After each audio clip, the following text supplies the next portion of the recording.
My brother fired me the moment he became president of our family's luxury resort empire. You don't have what it takes to run a business, he said smugly as he personally cleared out my office, like he'd rehearsed the moment for years. I didn't argue. I simply gave him a slow, sarcastic smile. He completely panicked when my brother was packing my office into cardboard boxes and he was enjoying it. You don't have what it takes to run a business, Blair, Clay said, placing my grandmother's framed photo into a box like he was handling trash. 9 days.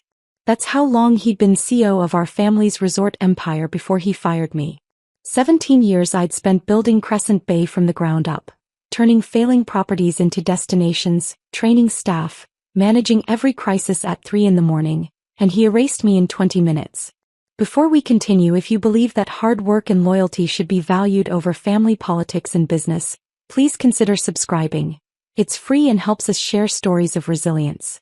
Now let's see what Blair does next. I didn't argue. I didn't beg. I just reached into my desk drawer and pulled out my grandmother's old compass, the one she'd used to scout our first property back in 1978. Clay didn't even know it existed. He'd never bothered to learn the history of what we'd built. Good luck with the Monterey renovation, I said, giving him a slow, sarcastic smile. His hand froze. Just for a second I saw panic flicker across his face. That $18 million project was hemorrhaging money and falling further behind every week. He'd need me to fix it. But I wouldn't be there. We've brought in consultants from Ritz-Carlton, he recovered, his voice dripping with smugness. They've handled properties 3 times that size. I nodded and picked up my box. What Clay didn't know, what he'd been too busy giving keynote speeches and charming investors to notice, was that 4 years ago, I'd bought the land underneath our 3 most profitable properties. And in exactly 10 weeks, those lease renewals were coming due. My name is Blair Hartwick.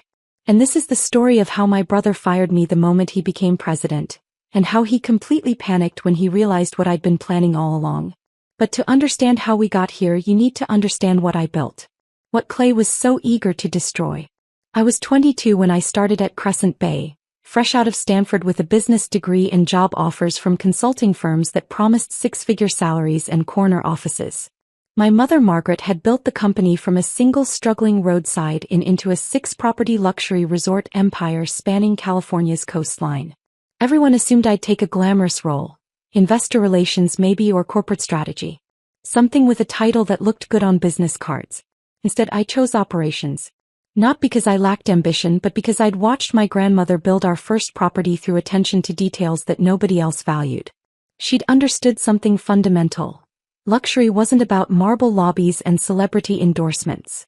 It was about the small, invisible things that made guests feel cared for without knowing why. While Clay spent his 20s at MBA networking events and investor cocktail parties, learning to charm venture capitalists and perfect his elevator pitch about disrupting the luxury hospitality space, I spent mine learning how resorts actually worked. I shadowed our housekeeping director Maria at 5 in the morning, watching her train new staff on hospital corners and the precise way to fold towels so they looked like art. I learned to negotiate with organic produce suppliers in Spanish because our head chef insisted that authentic relationships produced better ingredients than corporate contracts ever could. I troubleshot HVAC failures during Christmas weekend when our Big Sur property lost heating and 200 guests were threatening to check out. I spent 14 straight hours with our maintenance supervisor Tommy, both of us covered in grease and dust, jury-rigging a solution that kept everyone comfortable until the replacement parts arrived. Tommy taught me how to read building systems like a language, how to anticipate failures before they happened, how to maintain equipment so it lasted decades instead of years. These weren't moments that made it into investor presentations or industry magazine profiles. Nobody wrote articles about the time I stayed up all night helping our kitchen staff prepare breakfast after our morning cook had a family emergency. Nobody gave awards for the training protocols I developed that reduced our staff turnover by 40%, or the vendor relationships I built that got us better prices without sacrificing quality. But they mattered. They built something real. By the time I was 30, I'd personally transformed 3 underperforming properties into destination resorts that guests booked 6 months in advance. Monterey had been my proudest achievement. A faded 1980s hotel with good bones and a spectacular coastal location that nobody was marketing properly. I'd overseen every detail of its renovation, not just the architectural decisions that Clay later took credit for in board presentations, but the small touches that separated adequate hotels from unforgettable experiences. The thread count of our sheets, 600 Egyptian cotton, washed exactly 3 times before guest use to achieve optimal softness without that stiff new fabric feel. The height of our shower heads, positioned to accommodate both tall guests and average height without requiring adjustment. The scent profile in our lobbies, a custom blend that evoked coastal sage and sea air without being overwhelming. The training protocols that taught our front desk staff to remember returning guests' drink preferences and room location choices without making it feel intrusive or creepy. Those details drove our occupancy rates to 92% year-round when our competitors averaged 70%. They earned industry recognition, awards that Clay accepted on behalf of the company while I stayed behind managing the properties that actually generated the revenue. They created a culture where staff took genuine pride in their work because they understood they weren't just cleaning rooms or checking in guests. They were creating experiences that people remembered for years. Monterey became our highest revenue location, generating returns that funded Clay's expansion dreams and investor presentations about scaling the brand nationally. My office during all of this was a converted storage room on the 3rd floor of our Palo Alto headquarters. It had no windows, barely enough space for my desk and the filing cabinets that held 17 years of operational documentation, and a persistent smell of cleaning supplies from the janitor's closet next door. Meanwhile, Clay occupied the executive suite our mother had designed for him on the top floor, floor-to-ceiling windows overlooking San Francisco Bay, custom furniture from Italy, original artwork on the walls. I never minded. Not really. I measured success differently than Clay did. He counted magazine features and speaking invitations and LinkedIn followers. I counted guest satisfaction scores that stayed above 95% and staff who'd been with us for 10, 15, 20 years because they felt valued. I counted the thank you notes we received from families who'd created memories at our properties, from couples who'd gotten engaged at our Big Sur location, from guests who returned every year because our staff remembered them. We were building different things even if we were supposedly building them together. That compass I kept in my desk drawer was more than just a family heirloom. My grandmother had used it in the 70s when scouting coastal properties, driving up and down California in a beat-up station wagon looking for locations with untapped potential. Our first property had been that failing roadside inn in Monterey that everyone told her was a terrible investment. Too small, too dated, wrong location. She'd seen something they hadn't. She'd understood that foundations matter more than facades, that the unglamorous work of building something solid outlasts the temporary shine of surface appeal. That compass reminded me every single day what actually mattered. Not Clay's investor pitches or our mother's strategic vision or the industry recognition. The work itself. The people. The guests. The foundation. The family dynamic that shaped all of this was subtle enough that it took me years to recognize the pattern. Our mother Margaret was brilliant. She'd grown Crescent Bay through shrewd acquisitions and an instinct for coastal locations that would appreciate in value. But she was also trapped in some outdated belief system where sons needed to be groomed for leadership while daughters could be brilliant in supporting roles. Clay has vision, she'd say, usually over family dinners where she'd ask him about strategic initiatives and ask me to give us the quick operational update. You have execution. That's what makes you both valuable. When I was younger, that felt like praise. Both valuable. Both important. As I got older, I recognized it as a limitation. Clay, 4 years younger than me, had been sent to elite business schools and given media training. He'd been introduced to venture capital circles and taught to speak their language of disruption and scale and market capture. He'd been positioned from adolescence as the future of Crescent Bay, the heir apparent who would take Margaret's regional success and scale it nationally. I'd been positioned as operations. The dependable sister who made Clay's vision possible. The invisible backbone. Family dinners became a ritual of this dynamic. Margaret would spend 30 minutes discussing Clay's latest investor meeting or his thoughts on expanding into the Pacific Northwest. She'd spend 5 minutes on my operational update, usually interrupting if I went into too much detail because we don't need to get lost in the weeds. I watched Clay take credit for successes I'd engineered. Watched him charm board members with presentations built from data I'd compiled, insights I'd developed, strategies I'd designed. Watched my name gradually disappear from investor materials and press releases until the narrative of Crescent Bay's success became exclusively about his leadership and vision.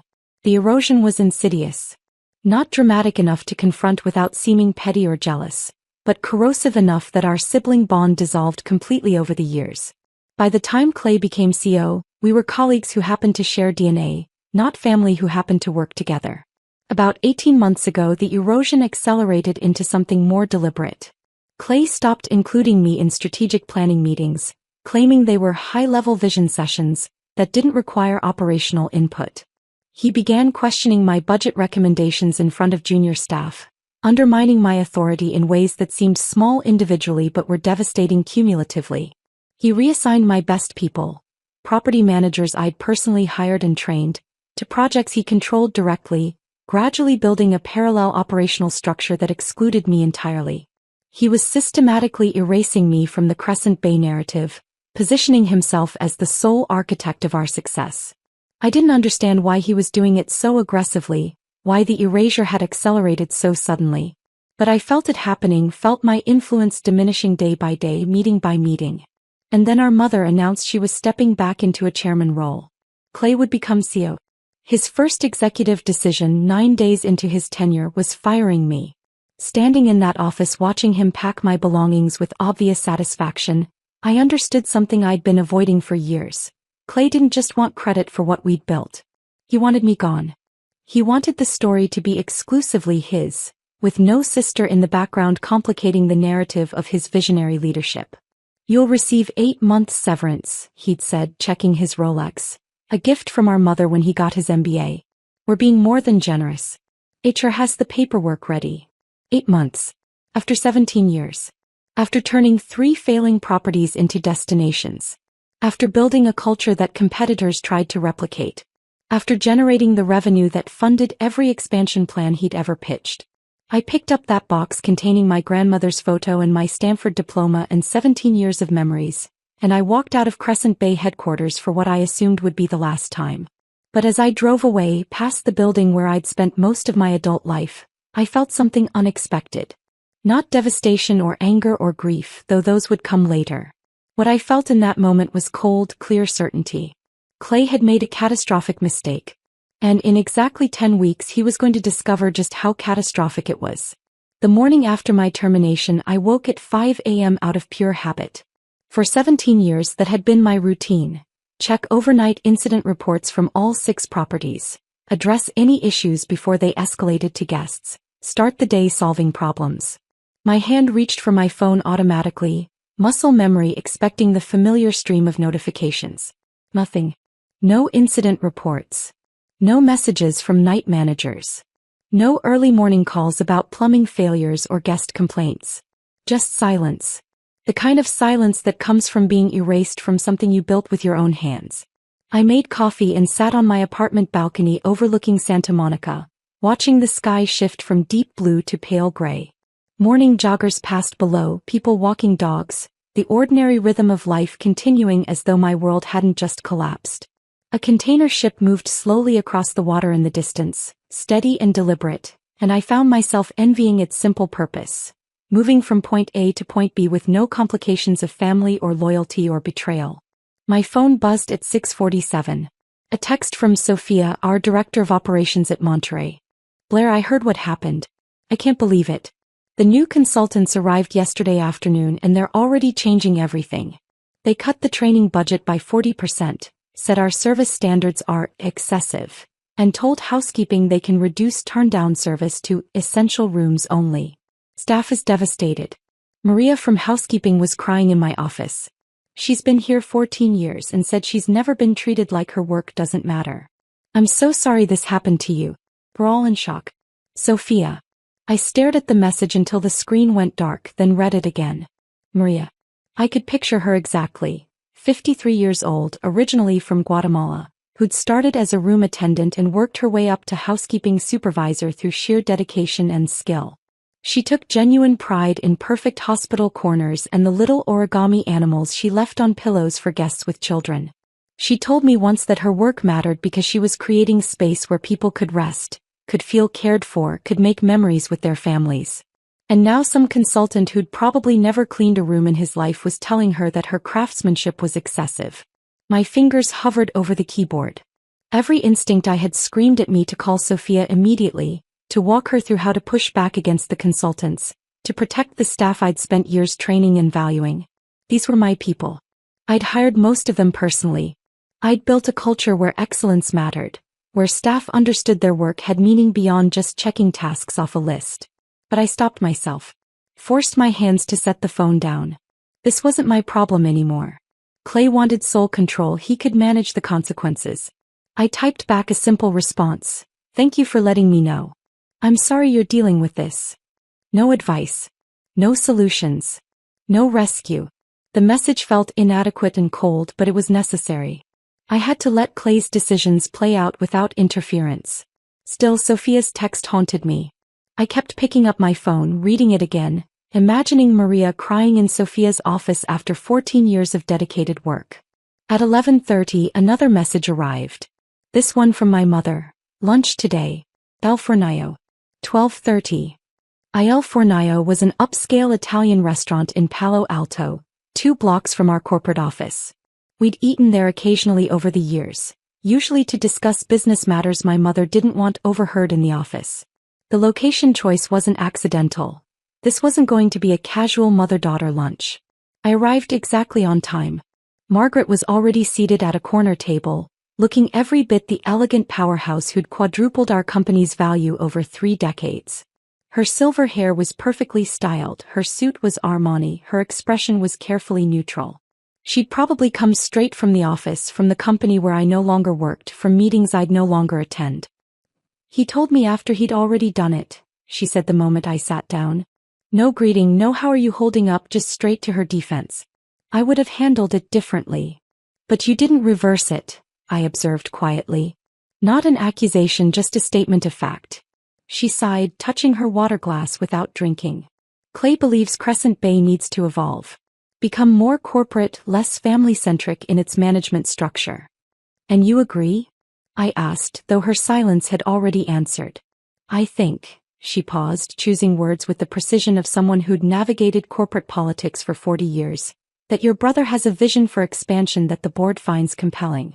New markets, new demographics, a more aggressive growth strategy. Our server arrived with menus neither of us needed. Margaret ordered her usual Caesar salad. I ordered the same, though I had no appetite. Some rituals persisted even when everything else was crumbling. After the server left, Margaret's voice dropped lower. The land leases. Clay doesn't fully understand those arrangements. I set down my water glass with deliberate care. The corporate documents explain everything in detail. You know your brother doesn't read legal paperwork unless someone summarizes it for him. She gave me a look that was equal parts maternal concern and business calculation. The renewals come up soon. 10 weeks, I confirmed, meeting her eyes directly. My attorney has been preparing the new terms. My mother went very still. I watched understanding dawn across her features. Understanding mixed with something that looked almost like pride but also concern, maybe even fear about what came next. What are you planning, Blair? The question hung between us in the elegant restaurant. Other diners oblivious to the family drama unfolding over breadsticks and olive oil. Sunlight streamed through the windows, catching the wine glasses and creating small rainbows on the white tablecloth. Everything looked civilized and pleasant on the surface. I'd imagined this conversation for years, if I'm honest. The moment when my careful planning would become visible. When the overlooked daughter would finally have leverage the golden son couldn't match. I'd expected to feel satisfaction, vindication, maybe even triumph. Instead, I felt something more complicated. Sadness mixed with resolve. Love for my mother mixed with cold clarity that family loyalty had only ever gone one direction. Market rate leases, I said finally, my voice steady. Nothing more, nothing less. She nodded slowly, absorbing the implications. That will significantly impact our operating margins. Especially with the Monterey renovation overruns. Yes, I met her gaze without flinching. It will. We ate lunch in weighted silence. The kind that exists between people who understand exactly what's being left unsaid. Margaret had built Crescent Bay from almost nothing. She knew numbers, knew business, Knew exactly what market rate leases would do to profitability on 3 flagship properties. She knew I was taking away the financial advantage I'd been giving the company for 4 years. She knew this would hurt. But she wasn't asking me to reconsider. She wasn't apologizing for not reversing Clay's decision. She wasn't acknowledging that maybe, just maybe, firing your daughter after 17 years of loyal service wasn't the visionary leadership the board should be celebrating. As we finished eating, she reached across the table and took my hand, a rare gesture of physical affection from a woman who'd built an empire by being tough more often than tender. Your brother sees business as a competition to win, she said softly. You've always seen it as something to build and protect. Don't lose that part of yourself whatever happens next. I wanted to ask what she thought was going to happen. I wanted to ask if she'd known Clay was planning to fire me, if she'd encouraged it or just failed to stop it. I wanted to ask how she could sit there offering me wisdom about not losing myself when she'd just chosen my brother's ambition over my loyalty. But I didn't ask any of those questions. Because I already knew the answers and hearing them spoken aloud wouldn't change anything. I watched her walk back to her car, back to the office, back to Clay and the board and the company we'd built together. Her shoulders were straight, her stride confident, every inch the businesswoman who'd never let sentiment interfere with strategy. And I understood something with absolute clarity. I was truly on my own now. No mother to appeal to, no brother to reason with, no family safety net to catch me. Whatever happened next, I'd be navigating it alone. The realization should have terrified me. Instead, it felt almost liberating. That afternoon, instead of wallowing in self-pity or sending out job applications, I made a single phone call. To Rebecca Lansing, an old colleague who'd left Crescent Bay 5 years ago to start her own boutique hospitality consulting firm. I heard, Rebecca said the moment she answered, not bothering with pleasantries. The industry is already talking. Clay's making moves that don't make sense to people who actually understand operations. I need information, I said directly. Discreetly. What kind of information? The kind that explains why my brother was so eager to get rid of me right now, specifically. There was a pause on the other end of the line. Then, you think this isn't just about ego?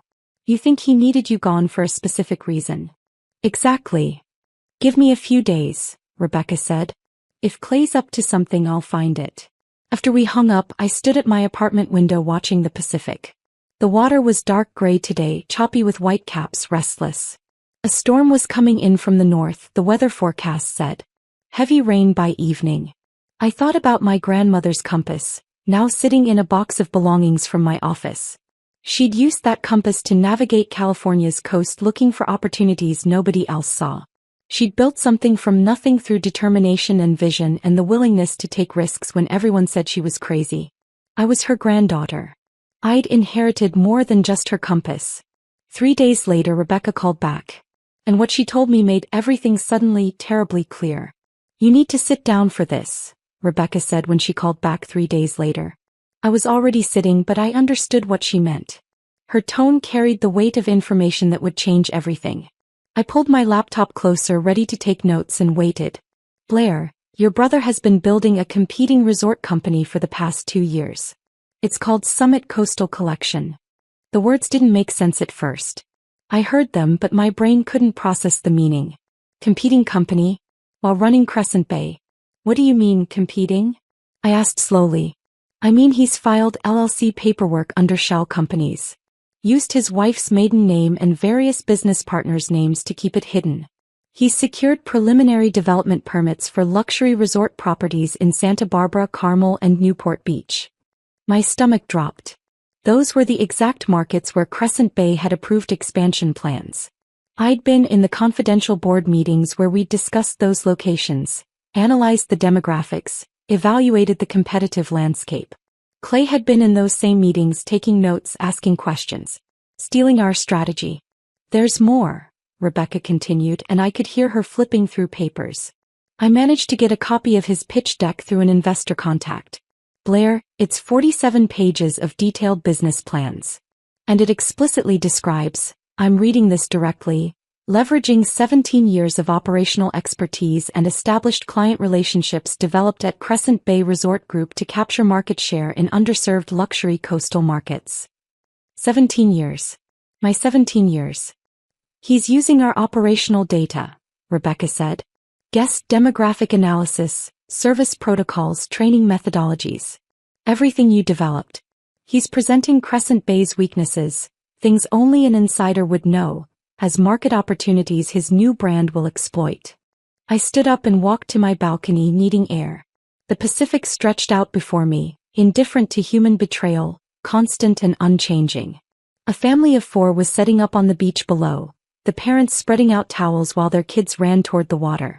Normal people living normal lives without brothers who committed corporate espionage. How long have you known about this? I asked, my voice surprisingly steady. I started getting fragments about 3 days ago. But I wanted to confirm everything before calling you. There's more. He's been recruiting Crescent Bay staff. What? At least 8 key employees have signed preliminary agreements with Summit Coastal. They're being offered equity positions contingent on leaving Crescent Bay within the next 6 months and bringing their client relationships with them. Some of them are your people, managers you personally hired and trained. I thought about Sophia's text about the consultants cutting training budgets and telling housekeeping their standards were excessive. I thought about Maria crying in Sophia's office. Now it made horrifying sense. Clay wasn't just cutting costs. He was deliberately degrading the properties, making them less valuable, while simultaneously building a competing brand that would poach our best staff and our operational expertise. He needed you gone, Rebecca said quietly. You're the only person at Crescent Bay who actually understands operations well enough to notice what he was doing. You'd have spotted the staff recruitment, questioned the strategic decisions that didn't make sense, reviewed the permits and licensing. He couldn't build Summit Coastal with you watching. I closed my eyes, feeling the last piece of sibling affection dissolve completely. This wasn't about Clay thinking he could run the company better without me. This wasn't about ego or ambition or even family dysfunction. This was calculated theft. He'd spent 2 years planning to steal everything I'd built, rebrand it as his own achievement, and destroy our family's company in the process. Thank you, Rebecca, I said. Can you send me everything you found? Already in your email. Blair, I'm sorry. I know he's your brother. He was my brother, I corrected. Now he's just someone who made a very big mistake. After we hung up, I spent 2 hours reading through every document Rebecca had sent. The LLC filings, the development permits, the pitch deck with its glossy photos and stolen data, the staff recruitment contracts with their knowledge transfer requirements. Each page made me angrier and strangely calmer, because now I understood exactly what I was dealing with. I was about to send the files to my attorney when my phone rang again. Unknown San Francisco number. Ms. Hartwick? This is Marcus Webb. I'm on the Crescent Bay board. I knew who Marcus was. One of Clay's business school friends, someone I'd assumed was completely in my brother's pocket. I need you to know something, he said without pleasantries. And I need you to know I'm calling against Clay's interests, which should tell you something about how serious this is. I'm listening. I joined your family's board because I respected your mother's vision and your operational track record. Clay told us you were leaving voluntarily. He said you were burned out, that you wanted to pursue independent consulting, that it was an amicable transition. We thought we were supporting a graceful exit. That's not what happened, I said flatly. I'm realizing that now. I've seen your lease renewal terms. Market rate instead of the preferential rates you'd been giving the company. That got me asking questions about why you'd make that change. And then I heard rumors about something called Summit Coastal Collection. They're not rumors, I said. I have documentation. There was a long pause. Clay lied to us, Marcus said, and he sounded genuinely angry. He lied about your departure and now I understand why. There's a board meeting scheduled for tomorrow afternoon. He's going to propose that Crescent Bay sell the Monterey, Big Sur, and Laguna Beach properties. My hand tightened on the phone. On what grounds? He'll argue that your new lease terms make them financially unviable. That we should sell quickly to minimize losses before the market realizes they're struggling. He's already got a valuation firm preparing analysis that will show the properties are worth less than they actually are. The final piece clicked into place with devastating clarity. Clay wanted Crescent Bay to sell the properties at distressed prices. Then Summit Coastal, probably through straw buyers or friendly investors, would acquire them. He'd operate the resorts I'd built while paying me rent for the land, all while destroying the family business our grandmother founded. It was brilliant and sociopathic in equal measure. Why are you telling me this? I asked Marcus. Because I don't like being lied to. And because what Clay's doing isn't just unethical, it's potentially illegal. He's using his position as CEO to advantage a competing business he secretly owns. That's a breach of fiduciary duty at minimum, possibly corporate espionage depending on what proprietary information he's used. Thank you for calling, I said. I appreciate your integrity. What are you going to do? I'm not sure yet, I lied. I knew exactly what I was going to do. After Marcus hung up, I sat very still thinking through options. I could attend the board meeting tomorrow, present the evidence of Summit Coastal, expose Clay's betrayal publicly. That would feel satisfying. It would also give him time to prepare a defense, to spin the narrative, to potentially destroy evidence. Or I could do something different. Something strategic. I pulled up my contacts and found a name I hadn't called in 3 years. Catherine Winters, CEO of Pacific Luxury Group. We'd met at a hospitality industry conference, and she'd tried to recruit me for a senior operations role. I'd declined out of family loyalty, the same loyalty that had gotten me fired and betrayed. Her assistant answered, and I was surprised when Catherine came on the line personally within 2 minutes. Blair Hartwick, she said warmly. I heard about what happened at Crescent Bay. The industry is buzzing. News travels fast, I said. In hospitality it always does. Especially when someone with your reputation gets pushed out by someone with significantly less operational expertise. What can I do for you? I appreciated that she didn't pretend not to know the details or offer false sympathy. I need a meeting. Today if possible. And I need it to stay completely confidential. I have an opening at 3. My office in San Francisco. I'll be there. Catherine's office was everything Clay's had been and mine never was. Floor-to-ceiling windows overlooking the Bay Bridge, custom furniture, original artwork. The kind of space designed to impress and intimidate. But Catherine herself was surprisingly approachable, mid-50s with sharp eyes and a directness I immediately appreciated. So, she said once we were seated with coffee. I heard Crescent Bay might be selling some properties. 3 properties, I confirmed. They're most profitable ones. There's a board meeting tomorrow where my brother will propose the sales. And you own the land beneath those properties, Catherine said. It wasn't a question. You've done your homework. I always do. So what are you proposing, Blair? I slid the portfolio across her desk. Everything I'd spent the past 3 hours preparing. Financial data, operational metrics, guest satisfaction scores, staff retention statistics, market analysis. And my proposal. Pacific Luxury acquires the buildings when Crescent Bay sells them. I maintain land ownership but offer preferential lease terms significantly below market rate. And Pacific Luxury commits to retaining all current staff with improved benefits. Catherine reviewed the materials in silence. She had the kind of focus that reminded me of my grandmother. Seeing past surface details to underlying value. Why not just raise the rent and keep collecting checks, she asked finally. You'd make more money with less work. Because my brother is planning to acquire the properties himself through his competing brand, I explained. I'd rather choose my business partners than be stuck with someone who spent 2 years stealing from me. Competing brand? Catherine's eyebrows rose. I showed her Rebecca's file on Summit Coastal Collection. Watched her expression shift from surprise to understanding to something like respect. That's audacious, she said. And stupid. Using proprietary information while serving as CEO? That's corporate suicide if anyone finds out. Someone is about to find out, I said. But I'd prefer the discovery happens after I've secured the future of the properties and the staff I built them with. Pacific Luxury has a reputation for maintaining quality standards and valuing employees during acquisitions. That matters to me more than maximum profit. Catherine studied me for a long moment. Family businesses are complicated, she said finally. This isn't about family anymore, I replied. It's about protecting what I built from someone who was willing to destroy it for his own gain. She smiled slightly. Let's build something better. Catherine's legal team moved with impressive speed.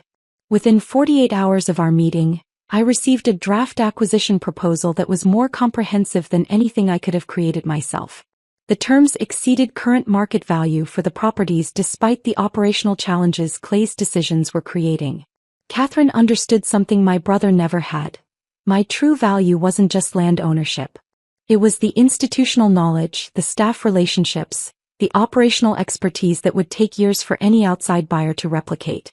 But speed created its own problem. While attorneys drafted contracts and conducted due diligence, real people were suffering under Clay's mismanagement. I kept getting texts from staff, not asking for help directly but sharing their frustration and confusion. The consultants had eliminated our artisan bread supplier in favor of frozen rolls from a national distributor. They'd cut our signature turn-down service entirely, calling it redundant. They'd reduced housekeeping staff to the point where deep cleaning was impossible, just surface maintenance. I faced a choice: stay silent and let Clay's incompetence play out, or quietly reassure the people I'd built Crescent Bay with that someone was watching, that their loyalty to quality would matter. I compromised. I called Sophia first, using my personal cell to her personal cell, a Thursday evening when I knew she'd be home from Monterey. "Blair," she answered, her voice a mixture of relief and caution. I wasn't sure if I should reach out again. "I need you to do something for me," I said directly. "And I need you to trust me without me being able to explain everything yet." "Okay." No hesitation, and that trust meant everything. Document everything the consultants are changing. Every cut to service standards, every policy that contradicts what we built, every guest complaint that results from their decisions. Keep detailed records with dates and specifics. It will matter soon. There was a pause. "Blair, are you?" "I can't say more right now. But Sophia, your job is safe. More than safe. Trust me for a few more weeks." I could hear her exhale. "I knew you wouldn't just abandon us. I told Maria that. I told everyone." After we hung up, I made similar calls to Tom, our head of operations at Big Sur, and Alicia, the front desk manager at Laguna Beach. 3 more key people who'd been with me for years, who understood what we'd built, who were watching it crumble under Clay's arrogance. I never explicitly mentioned Pacific Luxury or the acquisition strategy, but I made sure they knew someone was watching, someone cared, someone would act. These conversations violated the clean separation Clay had imposed. But I didn't care. These people had built something meaningful alongside me, and I wouldn't abandon them while corporate chess games played out. 3 weeks after my termination, California Coastal Properties, a respected industry trade publication, ran a piece that changed everything. I was having coffee on my balcony when Sophia forwarded me the link with a single word: "Wow." The headline read, "Crescent Bay Resort Group faces operational challenges amid leadership transition." I read through it carefully. The article noted declining guest satisfaction scores at 3 flagship properties, increased staff turnover, and rumors of strategic restructuring, potentially involving asset sales. It mentioned that Pacific Luxury Group, known for acquiring distressed coastal properties and returning them to profitability, had expressed interest in prime California coastal assets currently undergoing operational transitions. The article never named me directly, but anyone in our industry would connect the dots immediately. The operational backbone had been removed, properties were declining, and a respected competitor was circling. The timeline was too specific to be coincidental. My phone rang within an hour. "Margaret, did you see the article?" she asked without preamble. "I did. Clay is furious. He thinks you're behind it." "I didn't speak to any journalists," I said truthfully. I hadn't needed to. The industry was watching, drawing their own conclusions from observable facts. He sent a company-wide email denying everything. "But Blair, the board rejected his proposal to sell the properties this morning.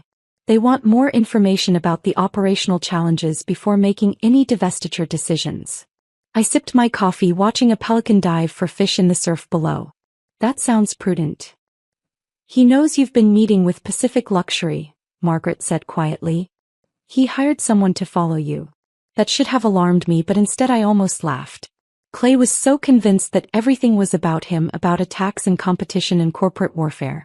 It hadn't occurred to him that maybe I was just building something new, protecting people he'd hurt, creating value that didn't revolve around him at all.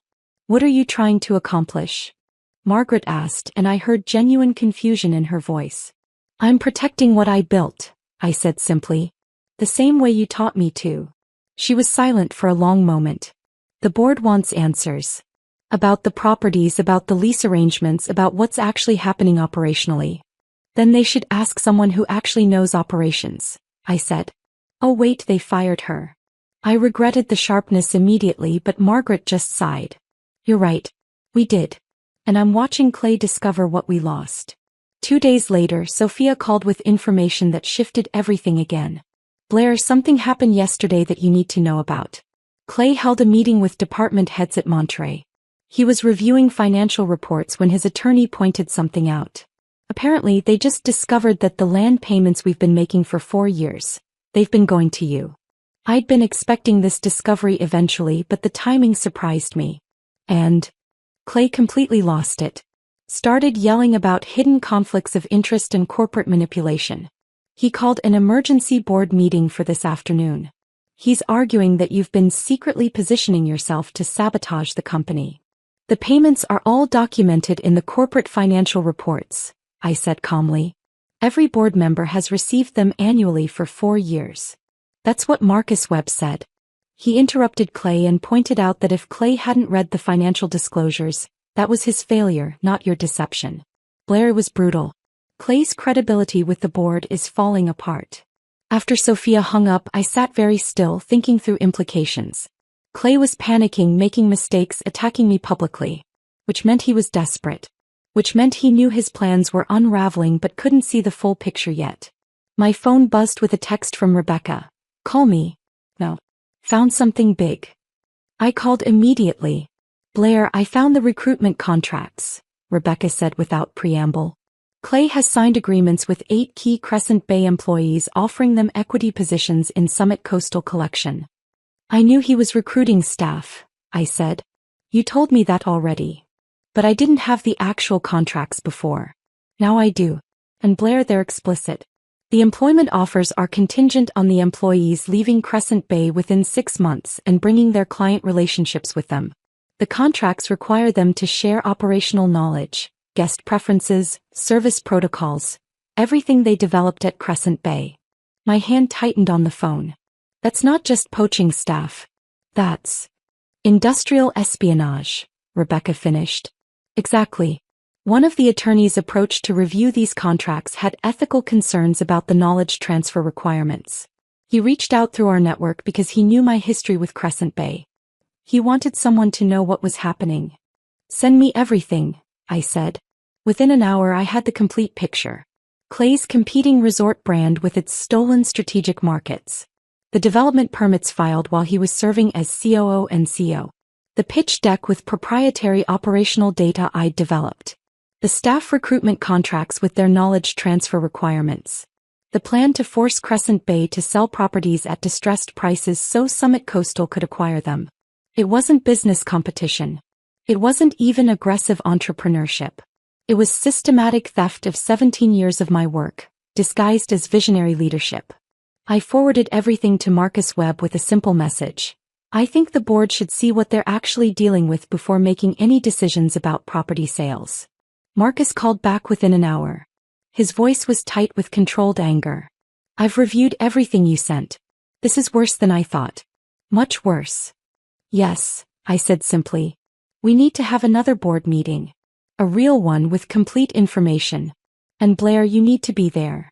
I looked out at the Pacific thinking about my grandmother's compass, about foundations and facades, about the difference between what looked impressive and what actually mattered. I'll be there, I said. But I'm not coming to defend myself. I'm coming to present facts. What the board does with those facts is their decision. Fair enough, Marcus said. Meeting is scheduled for next Tuesday. 2 o'clock. After we hung up, I felt something unexpected settle in my chest. Not satisfaction or vindication, but clarity. For 17 years I'd built something real while Clay built a reputation. Now we'd both be measured by what we'd actually created versus what we'd claimed. And I was no longer afraid of that comparison. The weekend before the board meeting, I did something I hadn't done in years. I turned off my phone and went for a long drive up the coast. I needed to think without interruption, to prepare mentally for what was coming, to make peace with the fact that I was about to destroy my brother's career. I drove north past Malibu, past Ventura, all the way to the property in Big Sur. I didn't go inside, I just sat in my car in the overlook parking area, watching the Pacific crash against the rocks below. This was one of the properties I'd transformed, one of the places where I'd spent countless hours working with staff perfecting details, building something that mattered. Clay wanted to steal it, rebrand it, claim it as his own creation. I thought about my grandmother, about that compass she'd used to scout locations. About how she'd built something from nothing through grit and integrity. About how she'd never taken shortcuts or stolen credit or betrayed people who trusted her. I pulled out my phone and turned it back on. 17 missed calls, most from numbers I didn't recognize. But one was from my mother, time-stamped at 11:47 p.m. the night before. There was a voicemail. I almost deleted it without listening. But something in the timestamp, nearly midnight on a Saturday, made me press play. Blair. My mother's voice was shaking in a way I'd never heard. I didn't know. I swear I didn't know about Summit Coastal. Marcus sent the complete file to all board members yesterday. I've spent the evening reading through everything and her voice broke. Call me. Please. I sat there for a long moment watching seabirds circle over the water. Then I called her back. She answered on the first ring. Blair. I got your message. He used information from board meetings, she said without preamble, her voice raw with something between anger and grief. Markets we decided on in executive sessions. Financial projections from private discussions. Development permits filed in cities we'd identified as expansion targets. He's been stealing from us while I defended his vision, while I told you he needed space to lead. I remained silent, letting her work through it. I chose him over you, Margaret continued, and now I could hear she was crying. You warned me 4 years ago about vulnerabilities. You protected us by buying that land. You've been saving this company while he's been planning to destroy it. And I defended him when he fired you. I told you he had vision, that you should trust his leadership. The silence between us stretched, carrying decades of family dynamics I'd never fully articulated. Me being the dependable one while Clay was the favored one. Execution being valued less than vision. Daughters being asked to support their brother's ambitions rather than build their own. Mom, I said finally, my voice gentle but firm. You taught me to protect myself. You warned me about Clay 4 years ago. Told me he saw businesses as trophies to win. Told me to safeguard my own future. On some level you knew this could happen. You just hoped it wouldn't. Her silence confirmed what we both understood. She'd seen Clay's selfishness, his willingness to take credit for others' work, his view of business as something to conquer rather than build. She'd warned me to protect myself precisely because she'd feared this moment. But when it came, she'd still chosen to believe in his vision over my loyalty. What happens now? She asked quietly. That depends, I replied, on whether the board wants to protect Crescent Bay or protect Clay. They can't be the same thing anymore, can they? No, I said. They can't. We talked for another hour, the longest real conversation we'd had in years. Margaret told me about finding the staff recruitment contracts, about realizing Clay had been planning this betrayal for 2 years while sitting in family dinners, while accepting her guidance, while letting her believe they were building something together. She told me she felt like she didn't know her own son, and I didn't have the heart to tell her that maybe she'd never really known him at all. When we finally hung up, I sat in my car watching the sunset paint the Pacific in shades of orange and gold. Then I drove back to Santa Monica and spent the rest of the weekend preparing for Tuesday's meeting. Catherine's team had been working around the clock. The acquisition proposal they drafted was comprehensive, financial terms that exceeded market value, staff retention guarantees with improved benefits, commitments to maintain service standards, even profit-sharing programs for property-level management. It was the kind of deal that protected people, not just assets. My own attorney had prepared something equally thorough.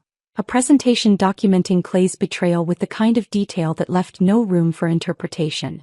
Side-by-side comparisons of Crescent Bay's confidential strategic plans and Summit Coastal's development permits. Excerpts from Clay's pitch deck showing proprietary operational data. The staff recruitment contracts with their knowledge transfer requirements. A timeline showing exactly when each piece of betrayal had occurred. I also had operational reports showing the damage Clay's management was causing in real time. Guest satisfaction scores dropping from 95% to 73% in just 6 weeks. Staff turnover up 35%. Online reviews mentioning declining service standards, dirty rooms, indifferent staff. Revenue projections showing the properties would become unprofitable within 18 months if current management continued. The evidence was devastating, methodical, irrefutable. Catherine reviewed everything Monday afternoon in her office. When she finished, she looked at me with something like respect mixed with concern. "This isn't revenge, Blair," she said carefully. "This is accountability." "It's both," I admitted. "I'm protecting people and principles I care about. But I'm also making sure Clay faces consequences for what he's done." "He's your brother." "He was my brother," I corrected. "Now he's just someone who made a catastrophic mistake and is about to discover the cost." That night I stood on my balcony one last time before the meeting, thinking about everything that had brought me here. I thought about my grandmother founding our first property with nothing but determination and a compass. About my mother building an empire through shrewd decisions. About 17 years of my life poured into creating something excellent. About Clay systematically trying to steal it all. And I thought about the staff, Maria and Sophia and Tom and Alicia and all the others who'd built Crescent Bay alongside me, who were watching standards crumble, who deserved better than a CEO who saw them as expendable. This wasn't just about me anymore. It never had been. Tuesday morning arrived clear and cold. I dressed carefully, not the operational casual I'd worn for 17 years, but a suit that meant business. Professional, polished, ready. Walking into the Crescent Bay boardroom felt surreal. I hadn't been in this space since Clay fired me 6 weeks ago. The room looked exactly the same, the long mahogany table, the leather chairs, the windows overlooking Palo Alto, but everything felt different. Clay sat at the head of the table where our mother used to sit, his face already tight with defensive anger. He'd clearly prepared for battle. Margaret sat to his right, looking older and smaller than I'd ever seen her. The other board members filled the remaining seats, their expressions carefully neutral. I took a seat at the opposite end, placed my portfolio in front of me and waited. Clay opened immediately, his voice sharp. "Let's be clear about what's happening here. My sister is attempting corporate manipulation through backdoor dealing, leveraging land ownership she acquired under questionable circumstances to sabotage this company's leadership and my authority as CEO." "Incorrect," I replied calmly, meeting his eyes directly. "I'm exercising my rights as a property owner.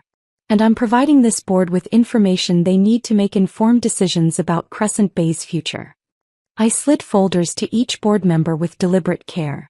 These documents show that while serving as COO and then CEO of Crescent Bay, Clay has been secretly developing Summit Coastal Collection, a competing luxury resort brand targeting markets we identified in confidential strategic sessions, using operational data and service protocols developed at Crescent Bay, and recruiting our best staff with equity offers contingent on them transferring proprietary knowledge to his competing business. The room went absolutely silent. Board members opened their folders, and I watched their expressions shift from curiosity to shock to anger as they processed what they were seeing. Marcus Webb spoke first, his voice controlled but tight. "Clay, these development permits are dated while you were serving as COO. They're filed in Santa Barbara, Carmel, and Newport Beach, the exact markets we discussed and approved in executive session strategic planning. Markets where we allocated budget for feasibility studies. How do you explain having permits for competing properties in those locations?" Clay's face flushed. "Business people explore multiple opportunities. Summit Coastal is completely separate from Crescent Bay. There's no conflict of interest in pursuing my own entrepreneurial ventures outside of my responsibilities here. Even when those ventures explicitly plan to compete with the company you're leading?" I asked quietly. "Even when your pitch deck, which is in the folder in front of you, describes leveraging Crescent Bay's operational knowledge and client relationships. Even when you're recruiting our staff with contracts requiring them to share proprietary information they developed while working for us. You don't understand business, Blair," Clay snapped, and I heard the same dismissive tone he'd used when firing me. "You never have. This is how industries work. Knowledge isn't owned by one company. Intellectual property actually is owned," Marcus interrupted, his patience clearly exhausted. "And fiduciary duty requires you to prioritize this company's interests while serving as CEO. You've violated both. Systematically and deliberately." Jennifer Park, a board member who'd initially supported Clay's aggressive growth strategy, was reading through the pitch deck with visible anger. Clay, this presentation is dated 3 months ago. You'd already secured $14 million in private equity funding. You'd filed development permits in 3 cities. This isn't exploring opportunities. This is an operational competing business you were building while drawing your CEO's salary from Crescent Bay and using our confidential strategic information. Another board member held up the recruitment contracts. These employment offers are contingent on staff bringing client relationships and operational knowledge from Crescent Bay. That's not networking. That's industrial espionage. Clay tried one last defense, his voice rising. She's manipulating all of you. She bought that land specifically to create this leverage to position herself to attack me. 4 years ago, Marcus cut him off. Blair bought that land 4 years ago to protect Crescent Bay from external threats. You fired her 6 weeks ago after systematically excluding her from decisions for 18 months. Her defensive preparation isn't the problem here, Clay. Your betrayal is. I watched my brother's confidence crumble in real time, watched him realize that no amount of charm or spin could overcome documented evidence. His explanations became desperate, contradictory, increasingly panicked. The board voted unanimously to accept Pacific Luxury's acquisition proposal. 1 abstention. Margaret, who sat motionless, staring at her son with an expression I couldn't read. They also voted to request Clay's immediate resignation and initiate a formal investigation into Summit Coastal's use of Crescent Bay's proprietary information. Clay stood abruptly, his chair scraping against the floor. You're all making a mistake. I built this company. No, I said quietly, standing to face him across the table. Grandmother built this company. Mom grew it. I ran it. You took credit for it. There's a difference, Clay. You just couldn't see it until it was too late. He stared at me for a long moment and I saw something flicker across his face. Shock that I'd fought back, rage that I'd won, maybe even the first hint of understanding about what he'd actually done. Then he stormed out, slamming the door hard enough to rattle the glass walls. In the silence that followed, I felt not triumph but something more complicated. Exhaustion mixed with grief, relief mixed with sadness.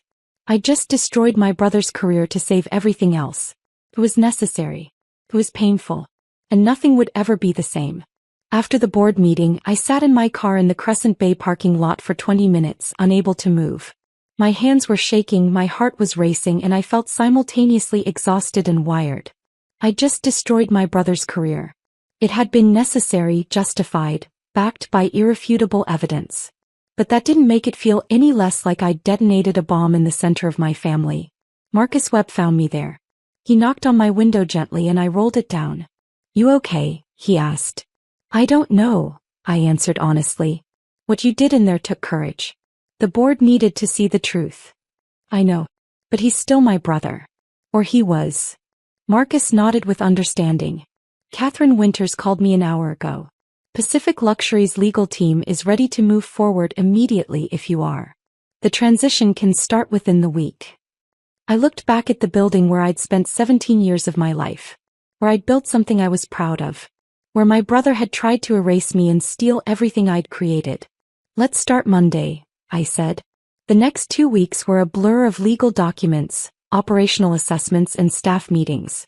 Catherine officially brought me on as Director of Coastal Operations for Pacific Luxury, giving me authority to oversee the acquisition transition for all 3 properties. The title felt strange at first. For 17 years I'd never had a title that reflected what I actually did. I'd just been operations, invisible and essential in equal measure. Now I had real authority, real resources, real support. But my first priority wasn't paperwork or financial analysis. It was people. I drove to Monterey on a Thursday morning, arriving before the breakfast service ended. Sophia was in her office reviewing room status reports when I knocked on her door. Blair. She stood immediately and I saw relief flood her features. I heard about the board meeting. Everyone's heard rumors, but nobody knows what's really happening. Can we talk? Privately. We went to the empty conference room overlooking the bay. Morning sunlight streamed through the windows, catching the water and making everything sparkle. This had been one of my favorite spaces when I'd worked here, a place where I'd trained new managers and planned renovations and dreamed about what these properties could become. Pacific Luxury is acquiring Monterey, Big Sur and Laguna Beach, I said directly. The transition will be complete within 60 days. And Sophia, I need you to know, your job is not just safe. It's valued. Pacific Luxury is committed to restoring the service standards we built, with better resources and support than we ever had at Crescent Bay. Sophia's eyes filled with tears. I knew you wouldn't abandon us. When you called and told me to document everything the consultants were changing, I knew you had a plan. You kept the standards alive when Clay's people were trying to destroy them, I said. That mattered. That's why we can recover so quickly now. We talked for another hour. I explained the acquisition terms, the staff retention guarantees, the improved benefit packages. I answered her questions honestly, acknowledged the chaos she'd endured, validated the pain of watching something we'd built get dismantled by people who didn't understand what made it special. There's something else, I said as we were finishing. Pacific Luxury offers profit-sharing programs for property-level management. You'll have actual ownership stake in the success you create. Not just a salary and a thank you, real financial participation. Sophia cried then properly. Not sad tears but overwhelmed ones. In 14 years at Crescent Bay I never felt like Clay saw my work. He'd visit properties for photo opportunities with VIP guests, but he never asked about operations, never wanted to understand what actually made things run. I know, I said quietly. I lived that too. I had similar conversations that week with Tom at Big Sur and Alicia at Laguna Beach. With Maria, the housekeeping supervisor who'd been told her meticulous work was excessive. With James, the maintenance director who'd been forced to defer repairs to meet budget cuts. With every key staff member who'd built these properties alongside me. Each conversation was personal, honest, and necessary. I acknowledged what they'd endured, validated their expertise, and made concrete commitments about what came next. Not corporate speak or vague promises, but specific details about how their work lives would improve. Catherine attended several of these meetings, observing but rarely speaking. Afterward, over coffee at a cafe overlooking the Monterey Pier, she said something that surprised me. I've acquired 12 properties in my career, Blair. I've never seen anything like how your people respond to you. They don't just respect you, they believe in you. You didn't just manage them. You built a culture they were willing to fight for. They believed in what we were building together, I said. That's different than believing in me. No, Catherine shook her head. They believed in you. Because you believed in them first. That's what we're really acquiring here. Not just real estate and operational systems, but a culture of excellence that can't be replicated by consultants or purchased with capital. The operational improvements came quickly once staff had leadership they trusted. Service standards were restored within the first month. Training programs resumed. The consultants Clay had brought in were dismissed, and their cost-cutting measures were reversed. Guest satisfaction scores began climbing back toward where they'd been before my termination. But emotional recovery took longer. Staff needed time to believe the chaos was actually over, that the new leadership wouldn't disappear or change their minds, that they could invest emotionally in their work again without fear of having it devalued. 3 weeks after the acquisition began, my mother called and asked if I'd come to her house in Carmel. Not for a business meeting or a tense lunch in a public restaurant, but to her home. The first time she'd invited me there since Clay fired me. I almost said no. But something in her voice, a vulnerability I wasn't used to hearing, made me agree. Saturday afternoon, I drove to Carmel and pulled up to the house where I'd spent countless family dinners and holiday gatherings. The terrace where she'd warned me 4 years ago to protect myself. The living room where Clay had opened Christmas presents while I'd helped in the kitchen. The memories felt heavy like artifacts from someone else's life. Margaret was waiting on the terrace, 2 glasses of wine already poured. She looked older than I'd ever seen her, thinner with new lines around her eyes and gray showing at her roots that she hadn't bothered to cover. We sat in silence for a moment looking out at the Pacific. I owe you an apology that can't be adequately expressed, she began finally, her voice careful and formal. I enabled Clay's worst qualities by constantly making excuses for him. I told myself his vision justified his flaws, that your execution would balance his ambition. I saw what he was becoming and instead of addressing it, I warned you to protect yourself. I sipped my wine and waited. When he fired you, I told myself it was a business decision, she continued, struggling with honesty. I didn't reverse it because I wanted to believe he could succeed without you. That would have validated everything I'd told myself about his potential, about grooming him for leadership. She looked out at the ocean and I saw tears on her cheeks, the first time I'd witnessed my mother cry since my father's death 15 years ago. I chose my son's ambition over my daughter's loyalty, she said quietly. I sacrificed you to protect my vision of what Clay could become. And I'm sorry, Blair. I'm so sorry. The apology was real and painful and incomplete. Because she was apologizing for the acute betrayal, not reversing Clay's decision, but not for the 17 years of chronic favoritism that had made that betrayal possible. Not for positioning Clay as vision while I was execution. Not for years of family dinners where his strategic initiatives mattered more than my operational updates. Not for grooming him for leadership while teaching me to be indispensable in ways that ultimately made me disposable. Mom, I said carefully, I appreciate the apology. I do. But I need you to understand, this wasn't just about Clay firing me.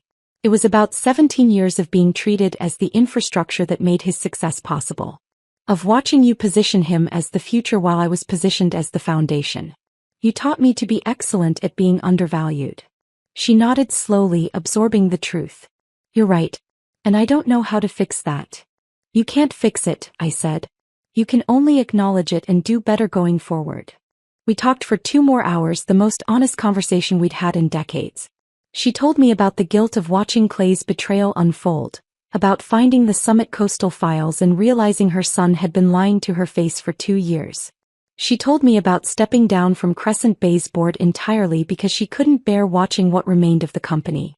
I told her about the pain of invisibility, about watching Clay take credit for my work, about the slow erosion of being valued but not recognized.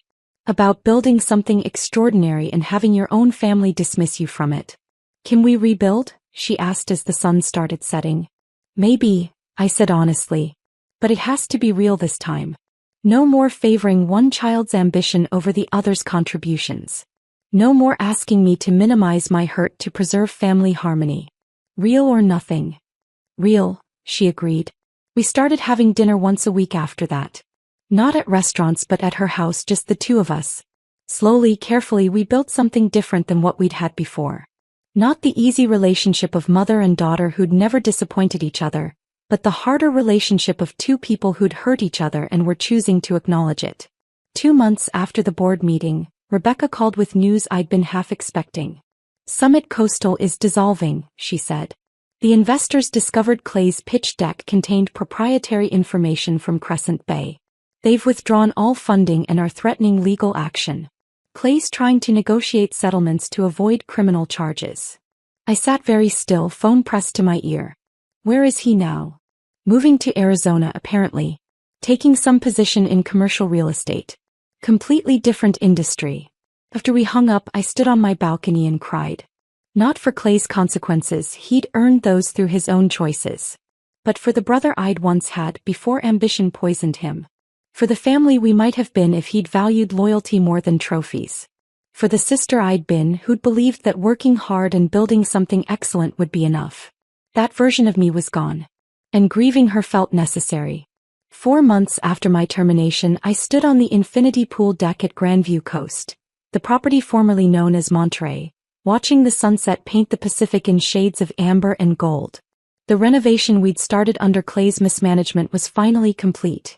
Executed properly this time with adequate budget and skilled contractors and my direct oversight.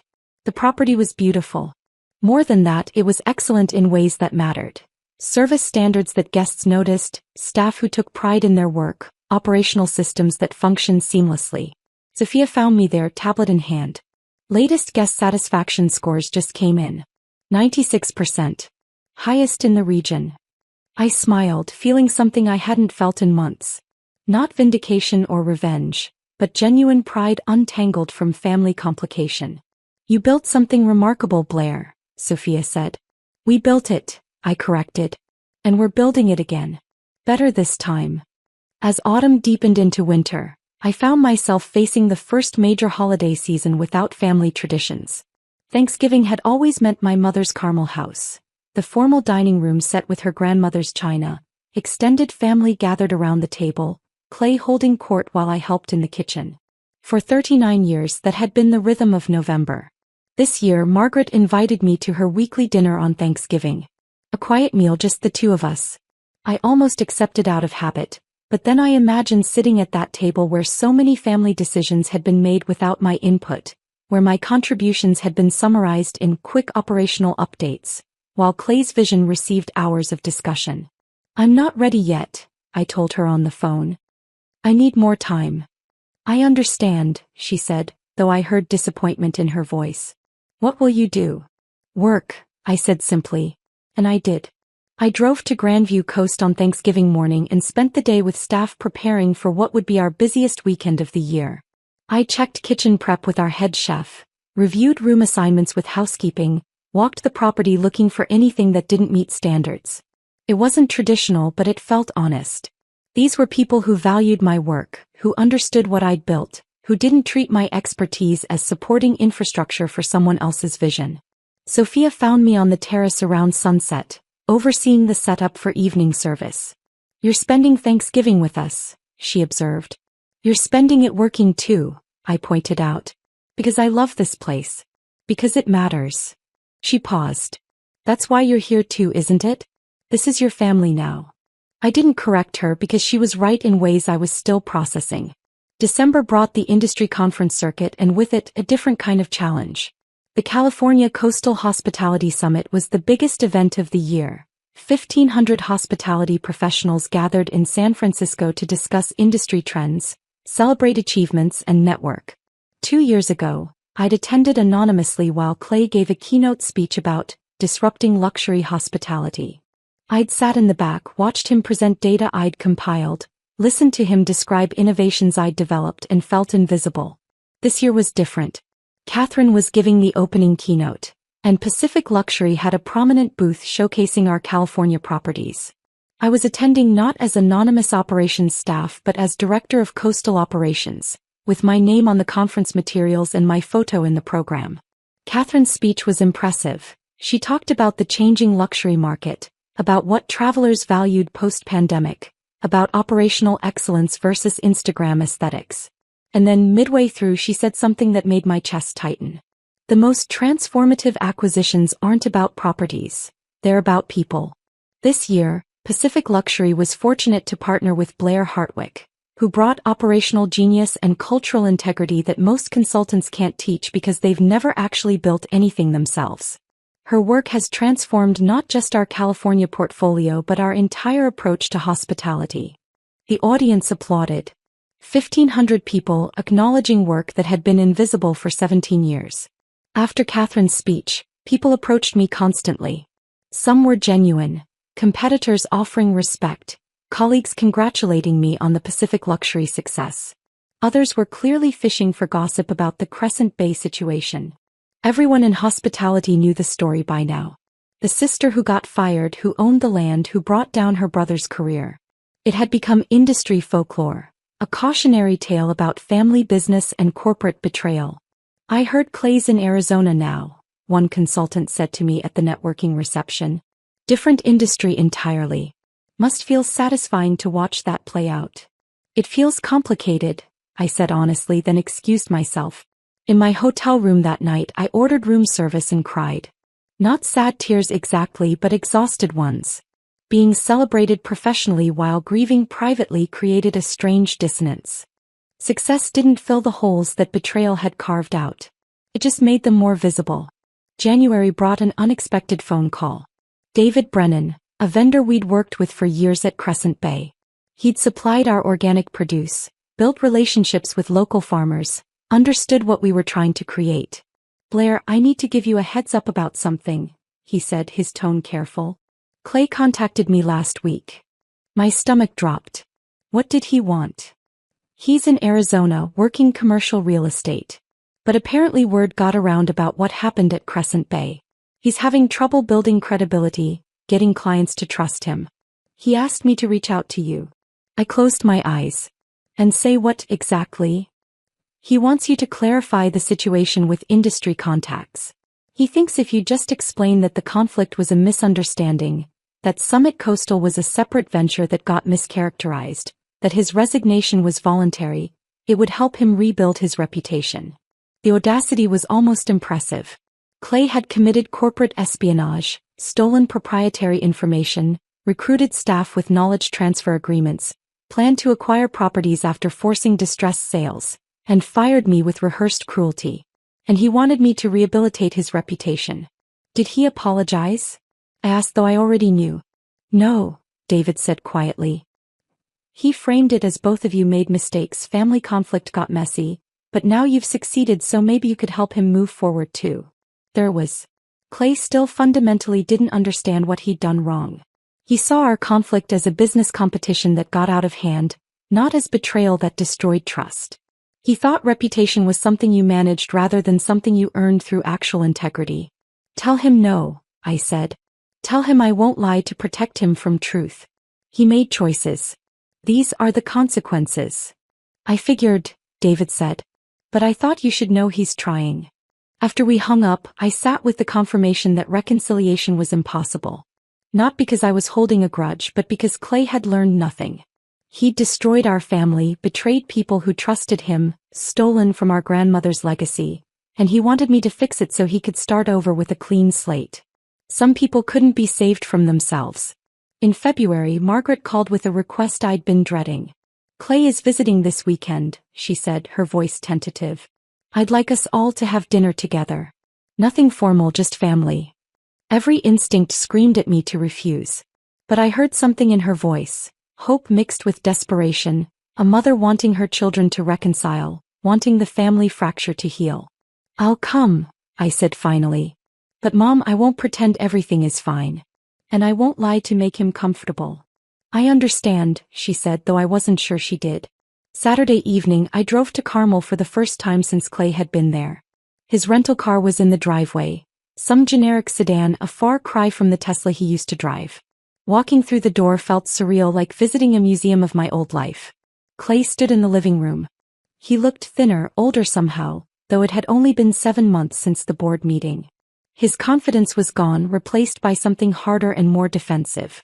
We made brief eye contact. He nodded. I nodded back. Like acquaintances, not siblings. Margaret played hostess with forced cheer, asking about Clay's Arizona work and my Pacific luxury projects as though they were pleasant small talk rather than loaded subjects. I answered politely but minimally. Clay described his commercial real estate job with enthusiasm that couldn't hide his bitterness about starting over at 35 in a new industry, in a new state with a damaged reputation. Dinner was painful. Long silences filled with the clink of silverware, surface-level conversation that avoided anything real. Margaret tried desperately to create normalcy, to pretend we were just family catching up. Then over dessert she made her move. I'm grateful we can all be together again, she said, her voice trembling. Family is what matters most. And I really hope, we can find our way back to each other. Clay seized the opening immediately. I agree. Blair, what happened between us was unfortunate. But we're still family. Maybe it's time to move past it. Unfortunate. That single word detonated something in me. Move past it. I set down my fork carefully. Clay, you fired me after 17 years. You stole proprietary information to build a competing company while running ours. You recruited our staff with contracts requiring them to transfer knowledge they'd developed at Crescent Bay. You planned to acquire properties after forcing the company to sell them at distressed prices. That's not unfortunate. That's calculated betrayal. His face flushed. You're still bitter about a business decision. You need to let it go, Blair. Grow up. A business decision? My voice was quiet but intense. You destroyed trust. You violated every ethical obligation you had as CEO. You tried to steal our grandmother's legacy and rebrand it as your achievement. Those aren't business decisions, Clay. They're moral failures. Please, Margaret interrupted, tears streaming down her face. You're both my children. Can't we find forgiveness? I looked at my mother and felt profound sadness. Mom, forgiveness requires acknowledgement. Clay hasn't apologized. He hasn't taken responsibility. He literally just asked me to lie to industry contacts to rehabilitate his reputation. That's not someone seeking forgiveness. That's someone wanting me to help him avoid consequences. I stood, gathering my coat from the back of my chair. I love you, Mom. I'll keep having our weekly dinners. But I won't sit at a table with someone who betrayed me and won't even acknowledge what he did. That's not family. That's performance. And I'm done performing. I left without looking back, hearing Margaret's sobs and Clay's voice raised in protest behind me. In my car, I sat in the darkness for 10 minutes, hands gripping the steering wheel, breathing slowly until my heart rate settled. Setting that boundary had hurt. But it was necessary. I'd spent 17 years being the accommodating one, the reliable daughter, the sister who sacrificed for family harmony. That version of myself had been erased by betrayal. This version valued truth over comfort. And if that meant holidays alone, I could live with that. Spring arrived with wildflowers covering the coastal hills and clear blue skies that seemed to stretch forever. One evening, after a long day overseeing renovations at our Big Sur property, I found myself sitting alone on the beach watching the sunset. I'd been turning everything over in my mind. The termination, the betrayal, the board meeting, Clay's resignation, Summit Coastal's collapse. I'd expected revenge to feel satisfying, like finally being proven right, like justice served and wounds healed. But it hadn't felt that way at all. Clay facing consequences hadn't healed the wound. It had just confirmed what I'd lost. The brother I'd once had, the family I'd thought we were, the belief that loyalty mattered. But something else had happened that I was only beginning to understand. For 17 years, I'd carried the exhausting weight of pretending everything was fine. Pretending Clay's lack of recognition didn't hurt. Pretending being the invisible backbone was enough. Pretending loyalty would eventually be reciprocated. The betrayal and revenge had burned away all that pretense. And in the space left behind, I could finally see the wound clearly. Not just the acute injury of being fired, but the chronic injury of being systemically undervalued. And seeing it clearly meant I could finally address it. I was building a career identity not shaped by family obligation. I was establishing boundaries that were real rather than performative. I was grieving the family I'd thought I had instead of pretending it might magically appear. Revenge hadn't healed the wound. But it had created space where actual healing could happen. Space where I could build something based on my values rather than family expectations. The foundation had survived everything. And on that foundation I was building something true. I was sitting on that beach watching the sunset when my phone buzzed with a text from Sophia. Did you realize it's been exactly a year since you left Crescent Bay? Feels like you've always been with Pacific Luxury. A year. I'd been so focused on building, on moving forward, that I hadn't even registered the anniversary. The Crescent Bay chapter felt distant now, like something that had happened to a different version of myself. Someone younger, more willing to accept invisibility, still believing that loyalty would eventually be reciprocated. The next morning, I drove to Grandview Coast for a routine property walkthrough.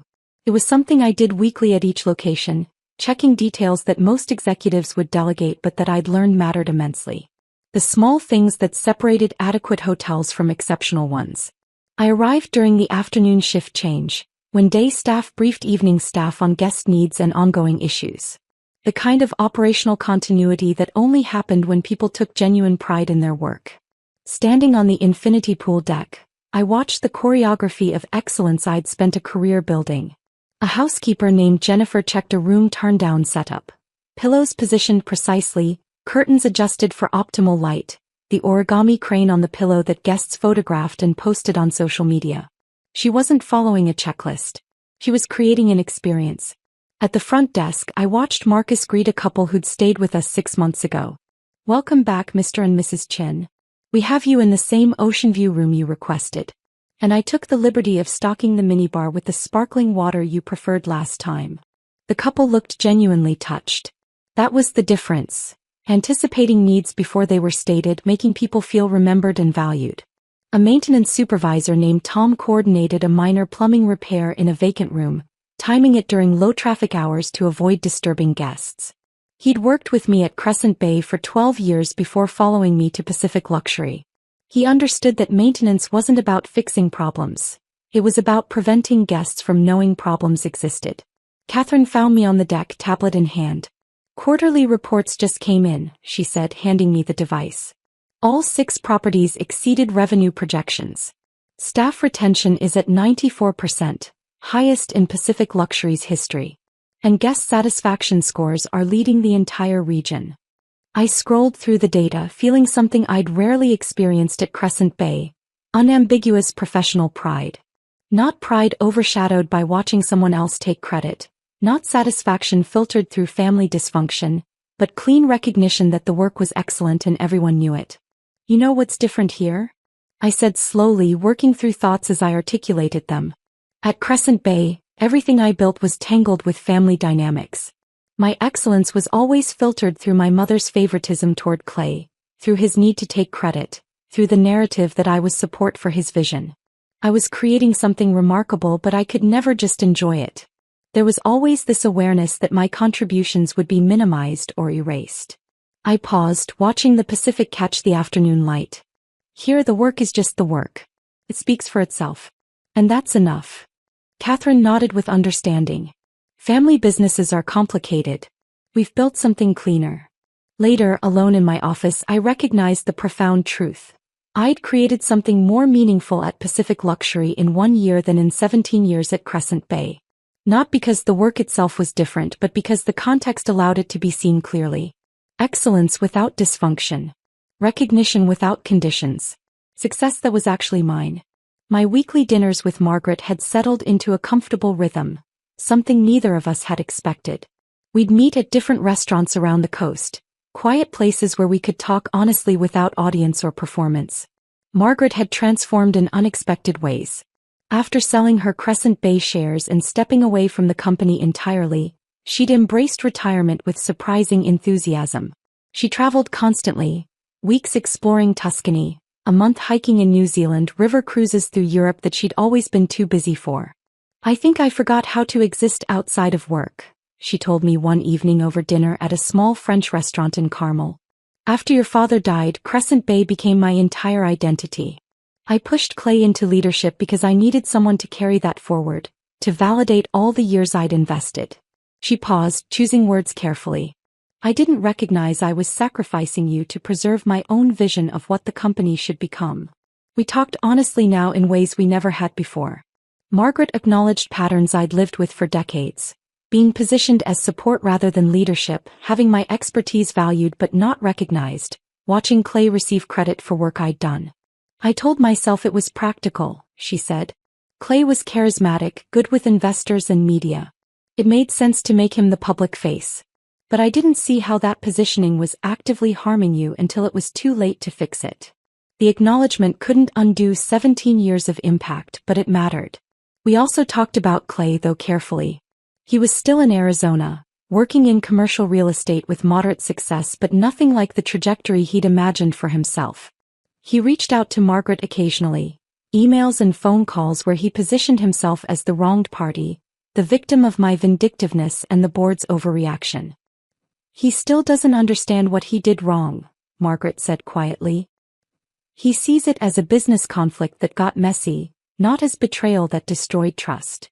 I know, I said. I keep hoping he'll take real responsibility. That maybe someday we could rebuild some version of family. But I'm accepting that might not happen. I took her hand across the table. You can love him and still acknowledge what he did. Those things aren't mutually exclusive. Our relationship would never be what it was before. We both understood that. But it was becoming something more real. Connection built on truth rather than performance. Love that acknowledged wounds rather than pretending they didn't exist. It was better even though it hurt more. 3 months after the anniversary of my termination, I attended the annual Hospitality Industry Conference in San Francisco. I was browsing vendor booths when I heard my name. Blair Hartwick. I turned to find James Morrison, a former Crescent Bay operations manager I'd hired and trained a decade ago. We'd lost touch after my termination, and seeing him felt like encountering a ghost from my past life. James, how are you? We found a quiet corner cafe and caught up over coffee. He'd stayed at Crescent Bay after I left, hoping the transition would stabilize. It hadn't. Blair, it's bad, he said, lowering his voice. Really bad. After you left and Clay resigned, the board brought in a management consulting firm to run operations. They treat the properties like assets to optimize rather than experiences to create. He showed me his phone, recent online reviews with consistent themes. Declining service standards. Dirty rooms. Indifferent staff. Maintenance issues that lingered for days. They've cut training budgets by 60%, James continued. Reduced staff to absolute minimum coverage. Replaced most of your vendor relationships with cheaper national contracts. Guest satisfaction scores have dropped 40% across all properties. I thought about the relationships I'd built. The organic produce supplier who sourced from local farms, the linen company that understood our quality standards, the maintenance contractors who responded within hours because we treated them fairly for years.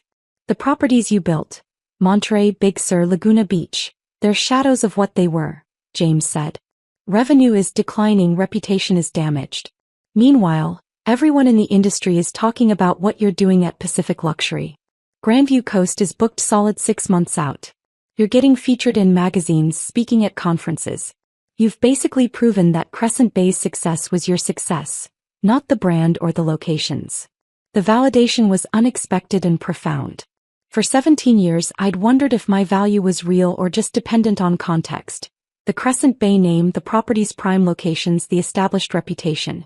Now I had definitive proof. The properties declined without me while new properties thrived with my leadership. Does it feel good? James asked. Watching them struggle while you succeed? I considered the question honestly. It feels like confirmation. Not that I wanted them to fail, but that my contributions were real. For so long I felt invisible. Now I know the work mattered, the impact was real, and it was mine. We talked for another hour before parting. As James left, he said, most of the staff who stayed regret not following you to Pacific Luxury. They thought family loyalty mattered. They learned the hard way that your leadership mattered more. Walking back to my hotel, I felt something shift. I'd spent months questioning whether destroying Clay's career had been necessary or vindictive, whether I should have found another way. Now I knew, I hadn't destroyed anything. Clay had. I'd simply refused to be buried in the rubble. Late afternoon sun streamed through the floor-to-ceiling windows at Grandview Coast as I conducted my final walkthrough of the day. This had become my routine, ending each week at the flagship property, checking details, observing staff, ensuring excellence. I walked through the lobby where guests relaxed with wine and conversation, past the restaurant where our chef prepared local seafood with ingredients from relationships I'd cultivated, through the staff areas where people worked with dignity because they knew they mattered. In my office, a real office with ocean views, not a converted storage room, my grandmother's compass sat on the desk beside quarterly reports showing all 6 properties exceeding projections. I thought about everything that had brought me here. 17 years of invisible work. My brother's betrayal. My mother's favoritism. The revenge that hadn't healed wounds but had created space where healing could happen. I thought about Clay in Arizona starting over and felt not satisfaction but acceptance that some people never learn. I thought about Margaret trying to rebuild our relationship through honesty rather than pretense. I thought about staff who'd trusted my leadership and been rewarded for that trust. And I thought about my grandmother scouting coastal properties with nothing but determination and a compass, building something from nothing through integrity rather than entitlement. Success wasn't about corner offices or CEO titles or family validation. It was about building something solid enough to weather betrayal, valuable enough that others would fight to preserve it, meaningful enough to be worth protecting, even if protection required transformation. The foundation remained. Companies changed, relationships evolved, families fractured, identities shifted. But the foundation of who I was, what I valued, how I worked, that remained solid. Clay had tried to erase me, but he'd only proven my worth by revealing what happened when I was gone. As I prepared to leave for the evening, I took one last look through my office window. Guests checking in with smiles. Staff moving with purpose. The Pacific stretching infinite beyond the property. I'd lost a family business but built a professional legacy. Lost a brother but gained clarity about my own value. Lost the comfort of family belonging but gained the freedom of genuine recognition. The foundation remained. And on that foundation I'd built something true, earned through excellence, valued for what it was, completely and undeniably mine. Tomorrow I'd review reports, visit another property, continue building. Tonight I'd go home, pour wine, watch the sunset and feel something I'd rarely felt at Crescent Bay. Satisfaction in work that spoke for itself. The foundation remained. Everything else was just construction. And I'd finally learned to build from strength rather than loyalty that was never mutual. If this story of strategic justice had you hooked from start to finish, hit that like button right now. My favorite part was when Blair walked into that boardroom with evidence Clay never saw coming. What was your favorite moment? Drop it in the comments below. Don't miss more powerful revenge stories like this. Subscribe and hit that notification bell so you never miss an upload.